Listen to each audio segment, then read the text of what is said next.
Bonjour à tous, je suis Caroline. Je suis extrêmement ravie de lancer ce premier portrait en podcast pour le Serein. Pour ce numéro 0, je suis partie à la rencontre de Lucas Benmoura sur le terrain de l'Ariola, à Argelès-Gazost.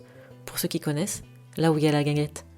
Depuis 5 ans maintenant, sur les terres familiales d'1 hectare, il a créé sa plantation de thé. Un joli pari qui fonctionne. Le serein et le thé, une petite idée de sérénité. Le jeu de mots était trop facile pour qu'on ne s'y attarde pas un peu. Avant ce jour, je n'avais jamais vu Lucas, ni même entendu sa voix. Un rendez-vous par SMS, une confirmation 1 heure plus tôt qu'on maintenait bien l'interview, parce que la météo est assez capricieuse par ici. Et faire un enregistrement et des photos sous la pluie, pour le coup, ce n'est pas trop ma tasse de thé. Bonjour. Bonjour. Je viens voir Lucas. Il m'a dit qu'il passerait cet après-midi. Ouais, j'ai rendez-vous avec lui. Il est pas là encore ? Non, vous voulez que... Non, mais je vais attendre, il n'y a pas de souci. Merci. Bon, chou blanc. J'attends. Pas longtemps. Salut, enchanté Lucas. C'est chaud en fait. Ouais, c'est bon. Ouais. Moi je laisserai, mais ici. C'est toujours un peu plus chaud ici parce que bon, il fait assez humide aussi. Présentation faite, on entre dans le vif du sujet. En cours de certification en agriculture biologique et certifiée parc, cette jeune plantation pyrénéenne a déjà une belle histoire. Je bois les paroles de Lucas. Et écoute, bienvenue. Avant de m'installer ici pour faire du thé, j'ai grandi à Biarritz, j'ai fait mes études à Toulouse puis à Paris. J'ai fait ingénieur agro. Donc j'ai fait des stages où j'ai déjà commencé à habiter ici, ça me plaisait beaucoup. Et puis en fin d'études, j'ai lancé ce projet sur le thé, après avoir rencontré plein de gens qui commençaient ça aussi. Alors pourquoi le thé ? Le thé, c'est arrivé après le vin, disons. Je voulais d'abord travailler peut-être dans le monde du vin. Et finalement, le thé, ça devait être un pas de côté. C'était pour moi un peu le parallèle du monde du vin, côté asiatique. Et finalement, ça m'a beaucoup intéressé sur le thé, la boisson, toute l'histoire et la culture du thé en Asie aussi. Le défi de planter une nouvelle plante ici dans les Pyrénées, de faire ça en échangeant avec d'autres personnes. Toute cette aventure et cette expérimentation, c'est ça qui m'a aussi beaucoup plu et amené à faire ça. Alors j'ai une question très territoire ici, on est dans les Pyrénées, donc c'est fromage, vin, pâté, garbure. Comment le thé, il a été accueilli ici ? C'est sûr que c'est pas une boisson de tradition, mais c'est toujours beaucoup de curiosité. Et de manière générale, après, tout le monde, consommateur, restaurateur, veut jouer le local et aime bien les choses surprenantes. Ça commence à trouver sa place. Il y a des gens qui viennent faire les visites, qui sont très curieux, qui sont à la fois du territoire et qui arrivent d'ailleurs. Il y a des restaurants, des salons de thé qui l'intègrent. Donc doucement, ça fait son chemin. Ouais. Tu nous fais faire un petit tour ? Allez, on est parti. Là, on est juste sur les derniers plantés. Il y a ceux qui sont plantés l'année dernière et ce printemps. Donc, comme ça fait déjà 4 ans qu'on a démarré, on a fait quelques progrès, disons. En tout cas, on fait d'autres choix qui marchent mieux pour les plantes. On plante que des plants de thé issus de semis. Et notamment ce printemps, on a planté des plants issus de nos propres semis. Okay. Donc, on est sur une première acclimatation ça va être sympa de voir le résultat.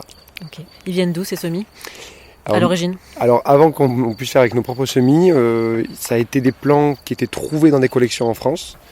Et ce qui a commencé à bien marcher, c'était des plants d'Italie, enfin des graines d'Italie. Okay. Et eux étaient allés chercher les graines en Turquie. Okay. C'est des pépiniéristes de métier qui font beaucoup de camélias. Donc le thé fait partie de la famille des camélias. Et ils se sont dit qu'ils allaient aller en Turquie, qui est le pays le plus proche de nous, producteur de thé. Par rapport au climat qu'il y a ici, c'est similaire au thé qu'il pourrait y avoir dans certaines régions de Turquie ? C'est ça que ça veut dire ? Oui, c'est pas si loin, c'est-à-dire que on est latitude nord assez élevée, on est quand même avec un peu d'altitude. Ils ont une influence océanique, eux ça va être la mer Noire, si je ne me trompe pas, juste à côté. On est comparables et dans les faits, depuis le début, ça fait partie des plans les plus costauds qu'on ait trouvés. Tu as fait plusieurs tentatives ou tu as commencé direct avec le bon plan et c'est vraiment un coup de chance ? Là, on a commencé la visite par les plans les plus récents, mais la première plantation, c'était donc des plans trouvés dans des collections en France, des choses qui avaient survécu depuis longtemps, mais on ne savait pas non plus exactement ce que c'était. Il y avait aussi des plants issus de graines de Corée, et en fait, entre les variétés et des techniques de plantation qui n'étaient pas les meilleures, et un peu d'animaux sauvages aussi qui sont venus, on a perdu 40% la première plantation. Donc c'est beaucoup, et depuis ça se passe beaucoup mieux. Donc non, c'est des choix qui arrivent progressivement. Et maintenant on est assez content de ce qu'on a trouvé avec ces graines-là. J'ai fait aussi venir des graines de Chine, du Népal, d'endroits toujours très montagneux, en altitude, et ça marche bien. Ouais. J'ai vu que tu avais été un peu te former justement en Asie, toi. Tu as voyagé pour en savoir un peu plus. Du premier voyage que j'ai fait, où j'ai vu à la fois des très très grosses plantations et des petites plantations artisanales, notamment la Chine. J'étais revenu en me disant il y a vraiment tout qui existe, il y a toutes les dimensions, toutes les techniques, et chacun va dire le thé blanc il faut qu'il soit absolument fait comme ci, comme ça, pas ça, et le voisin, la vallée d'à côté en Chine, il va dire autre chose, quoi. Donc je me suis dit, il faut vraiment partir très large, pas se fermer de portes, tester plein de choses et voir ce qui va marcher ici et aussi ce qui va me plaire à moi, me plaire aux gens qui vont boire le thé. Donc c'est cette ouverture, je pense que je suis revenu avec ça. Et la deuxième chose importante pour moi que j'ai ramené du Népal, c'était quelque chose qui ici est dur à avoir comme info, parce que les vendeurs de thé c'est ceux qui nous parlent le plus du thé, ils vont nous parler des goûts du thé, tout ça, mais la production, il faut un peu aller sur place. Et la grande question de planter des plants issus de graines ou des plants issus de boutures. Donc l'avantage des plants issus de boutures, c'est que ça va être des clones, c'est régulier, on sait ce qu'on a, c'est une variété bien définie. Cet avantage-là, qui existe beaucoup dans des pays où il y a de l'industrie, comme par exemple le Japon, finalement au Népal, les plants issus de graines, c'est ceux qui poussent le plus en altitude et qui font le meilleur thé. Qui sont plus résistants du coup. Ils sont plus résistants parce que on pourrait voir plein de choses. Il y a le croisement, il y a le fait qu'il y a une racine qui va se développer qui va pas être la même que si c'est une bouture. Et ça, c'était quelque chose de flou vu d'ici quand on discute entre jeunes producteurs. Et là-bas, vraiment, c'était très net. Je l'ai vu, j'ai goûté les thés, donc je suis revenu avec, pour moi, la certitude qu'il fallait travailler avec ça. Voilà, et là on arrive sur la parcelle avec les premiers plants où on a planté que des plants issus de graines d'Italie. Donc ces plants qui sont originaires de Turquie. Et on voit que c'est super régulier, ils sont super beaux et ils sont aussi gros que ceux qu'on a plantés 2 ans avant en fait. Alors qu'on les a plantés en juillet 2022. C'était l'année très très sèche, la plus sèche depuis 40 ans. Et on a eu très très peu de pertes. Ça a été, en 2022, ça a été un peu cette épreuve du feu avec la grosse sécheresse où on a vu que cette technique marchait vraiment, vraiment bien. C'est quoi les conditions pour que le thé pousse ? Oui. On aurait pu commencer par ça. Donc le thé, c'est une plante qui aime les terrains acides, drainants, qui aime beaucoup l'humidité dans l'air, qui n'aime pas avoir les racines asphyxiées dans l'eau. Même si c'est juste de temps en temps que les racines baignent, la plante ne supporte pas ça. Ça va avec l'idée de sol drainant. Donc ici, on est très bien tombé sur mon terrain en tout cas. Là, on le voit, il y a des cailloux partout. Le sol, c'est une moraine glaciaire. Et donc le granit décomposé comme ça, c'est acide. C'est drainant, c'est pas non plus trop drainant, il y a quand même un peu d'argile qui retient l'eau, donc on est vraiment bien tombé. Alors ça n'aime pas trop le vent, bien sûr ça aime les fortes chaleurs, ça reste une plante quand même d'origine subtropicale. Plus le temps passe, plus je me dis qu'on a de la chance sur ce terrain, parce qu'on est juste au-dessus de la plaine d'Argelès. En fait il faut juste, quand on part d'Argelès, il faut monter à pied un tout petit peu, et on n'est pas non plus en altitude, donc on est juste à l'abri du gel qui va descendre dans la plaine, du gros vent qui va souffler encore une fois en bas, et on a quelques degrés en plus sur ce terrain. Donc on sait qu'elle est sous la grange, au bord de ton terrain. Elle a une utilité pour l'avenir ou pas ? Oui, la grange, elle est en pleine rénovation. L'utilité principale par rapport au thé, ça va être un grand séchoir à l'étage, qui va faire quasiment les 2/3 de l'étage, parce que la production principale qu'on a avec le thé, c'est le thé blanc. On utilise une récolte qu'on dit fine. Cette récolte fine, c'est un bourgeon bien développé et 2 petites feuilles. Donc c'est une récolte à la main. Et il faut assez simplement étaler ces feuilles, bien les étaler. Il ne faut pas qu'elles soient les unes sur les autres, dans un espace assez bien ventilé, à l'ombre. Pas forcément besoin de chauffer non plus cet espace-là. Et donc on est en train de faire un grand séchoir dans cette idée-là. Et on aura aussi un espace au rez-de-chaussée qui permettra d'accueillir les gens pour des visites dégustation, pour des formations aussi. Voilà, il y aura tout ce qu'il faut. Il y aura quand même une zone de stockage, un bureau. Et ce sera à l'extérieur, plutôt sous le hangar, qu'on aura quelques machines qui servent à transformer le thé, notamment une machine qui sert à rouler le thé. Pour le thé vert et le thé noir, il faut rouler les feuilles. Il y aura certainement un torréfacteur aussi, une machine pour cuire les feuilles. Et toutes ces machines qui auront beaucoup plus d'odeur et de bruit et qui demandent d'être bien arrimées au sol et qu'on ne les touche pas, on va les mettre plutôt à l'extérieur. Aujourd'hui, vous faites comment ? Les machines, vous les avez pas ? Alors on fait vraiment, on fait de la cuisine artisanale, quoi. Donc on fait sécher le thé dans le grenier de la maison de famille. Ça correspond exactement aux conditions qu'il y aura dans le séchoir demain. C'est juste qu'on est un petit peu dans un dortoir qui se transforme en séchoir. On fait ça sur des grands draps propres pour manipuler les feuilles. Et la cuisson du thé, moi je fais peu de thé vert et de thé noir, mais je fais un thé qui s'appelle le thé jaune. C'est un thé vert fermenté, donc on cuit les feuilles. Ça c'est l'étape caractéristique du thé vert. Et ensuite on laisse les feuilles fermenter pendant 12-24 heures. Tout simplement on les laisse fermenter. Et cette cuisson donc, que je ne fais pas encore avec le torréfacteur qui arrive bientôt, je le fais avec la méthode la plus classique qui existe et je le fais avec d'ailleurs un wok made in China. Le wok classique pour faire du thé, qui fait 60 cm de diamètre, en métal. Il y a une résistance, on peut choisir la puissance de chauffe, et on met les feuilles dedans qu'on va brasser, simplement. Okay. À la main ? à la main avec des gants Ok. anti-chaleur quand même. Là, vous avez besoin d'aide sur le terrain? Vous faites des chantiers participatifs, ce genre de choses? On en faisait pas mal au début, quand il y avait un peu des gros chantiers aussi de défrichage, quand fallait faire des grands chantiers de désherbage. Ma présence était moins continue aussi, j'allais travailler avec d'autres personnes à d'autres endroits. Maintenant, on fait un travail beaucoup plus continu d'entretien. On a embauché Clément, qui sort du BTS horticole d'Adriana à Tarbes. On l'embauche sur la saison pour l'instant, mais on va essayer de développer un peu la saison avec d'autres productions. Enfin, la saison du thé, donc pardon, mais la saison du thé c'est plutôt du coup mars à septembre. On fait beaucoup moins de chantiers parce qu'on y est beaucoup plus régulièrement quand même pour les récoltes. Donc je suis aidé par quelques personnes et je commence à appeler 2-3 personnes autour d'ici avec qui j'en ai déjà parlé, qui sont intéressées, rémunérées à la journée, parce que ça va vraiment se développer le besoin en main d'œuvre pour les récoltes. Ça va être d'ailleurs un enjeu de trouver des gens qui savent récolter, qui viennent, qui sont déjà venus, qui reviennent, parce qu'il y a quand même une technicité, plutôt on pourrait dire il faut vraiment se faire le regard et se faire la main à savoir qu'est-ce qu'on récolte. D'autant plus que comme on plante une grosse diversité de plants qui sont tous issus de graines et qui sont pas des clones, il faut encore un peu plus savoir s'adapter et bien cueillir. Donc cette année c'est encore modéré, mais l'année prochaine, l'année d'après et jusqu'à 2030, on va avoir de plus en plus besoin de monde. Donc je fais passer le message, ça va être de début avril jusqu'à mi-mai, juste après le ski pour ceux qui sortent, ceux qui font la saison de ski. Il y aura de quoi travailler si vous avez là un peu la main verte. Tu parles de saison du thé. Donc, ça veut dire que de mai jusqu'à septembre, tu récoltes, c'est ça?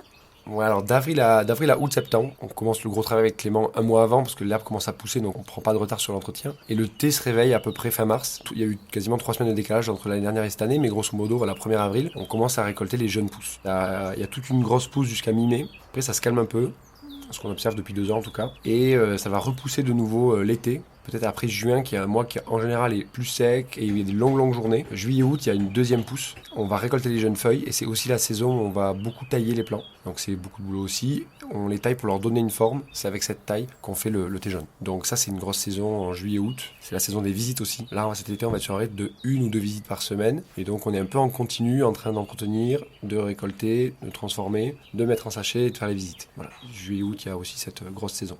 On les trouve où, tes thés? On les trouve quand ils sont disponibles, parce qu'en ce moment, par exemple, il n'y en a plus du tout, que ça part en fait au fur et à mesure que ça arrive dans la saison. C'est chouette. Mais c'est très bien, c'est une bonne nouvelle, ouais, ça plaît, puis je pense qu'il y en a qui reviennent aussi, donc c'est peut-être pas juste une curiosité, donc ça c'est sympa. On les trouve chez Mode, le camion et puis c'est tout qui fait des marchés. Au fond du gosier, le restaurant, ils ont toujours quelques sachets, et cette année, ça devrait, sans aucun doute, dès que la production va arriver, on va distribuer notamment le thé jaune. Depuis 1 an, le thé, on peut le boire au cairn.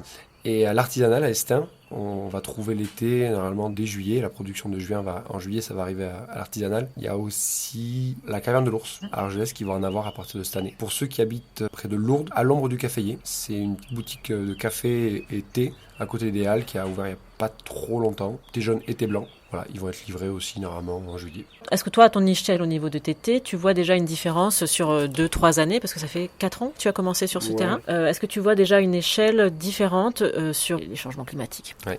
Donc je viens de compter avec mes doigts. C'est la 4e saison, 4e été que je vais vraiment être là. En fait, je le sens parce que je vis, disons, une météo, un climat, et j'en parle avec ceux qui sont là depuis plus longtemps. On a pris 2022. Enfin, franchement, c'était violent. Ça faisait que 2 ans qu'on avait planté. Il y avait des plants qu'on venait de planter et qu'on se dit qu'on va tout perdre. Et c'est un peu tôt quand même pour tout perdre. Et en même temps, je me disais, bon voilà, le gros test, il sera fait. Et du coup, là, en 2025, je m'inquiète un peu moins qu'il y ait une canicule historique parce qu'on en a déjà traversé une avec des plants jeunes.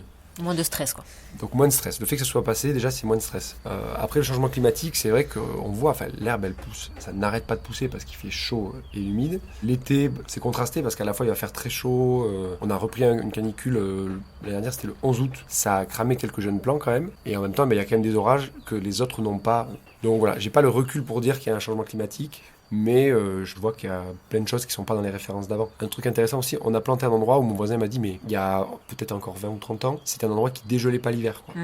Donc il m'a dit, tu ne devrais pas planter si proche en l'occurrence proche de la grange, où il y a des arbres et la grange qui font de l'ombre. Et en fait, j'ai planté 2 rangs de plus que ce qu'il m'a dit comme ça, à vue de nez. Et ils vont très très bien, il n'y a aucun problème. Et moi, je vois pas du tout le sol gelé l'hiver, quoi. Donc ça, c'est hyper clair. Et même si j'étais pas là, de parler avec des gens qui étaient là, ça me permet de dire qu'effectivement, il n'y a rien à voir avec peut-être il y a 40, 50 ans, quoi. Où est-ce que tu te vois dans 20 ans? Comment tu le vois, ton avenir d'agriculteur? Dans 20 ans, alors des fois, je me pose la question de dans 5 ans ou dans 10 ans. C'est dur, hein, 20 ans. 20 ans, c'est quoi? loin. C'est 2045.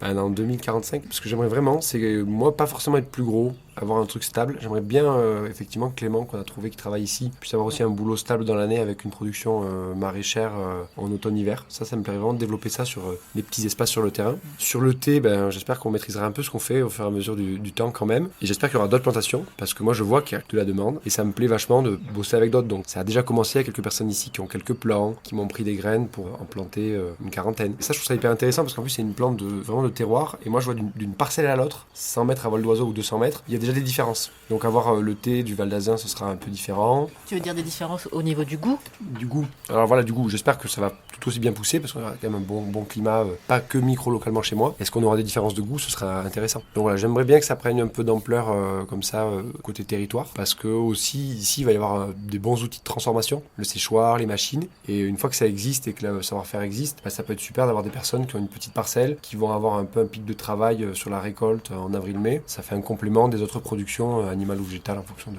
ce qu'ils feront. Merci beaucoup. Merci à toi d'être venu. Après quelques photos sur la plantation, ce moment privilégié prend fin. Ce qui m'a le plus touchée, c'est cette légèreté avec laquelle Lucas s'accommode de tout. Apprendre, donner et recevoir. Une belle première rencontre pleine d'humilité. Je n'ai qu'une envie, continuer de vous présenter ces personnes exceptionnelles qui font grandir nos vallées. Merci d'avoir écouté ce podcast du Serein. Partagez-le autant que vous pouvez pour permettre au plus grand nombre de découvrir toutes les initiatives inspirantes proches de vous. Ne serait-ce que pour l'espoir d'un demain encore meilleur ?